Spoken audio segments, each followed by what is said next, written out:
எங்கள் தோட்டத்தில் போன வருஷம் ஒரு மல்பெரி செடி வச்சுருந்தாங்க. ஒரு வருஷம் கழிச்சு தான் நல்லா காய விட்டு பழுத்திருக்குங்க. செடியை பார்த்தீங்கன்னாவே ரொம்ப அருமையான கலரில் இருக்குது.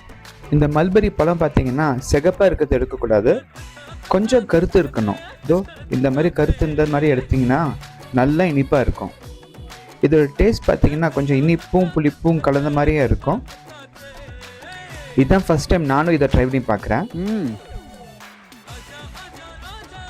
சூப்பராக பழுத்துருக்கு.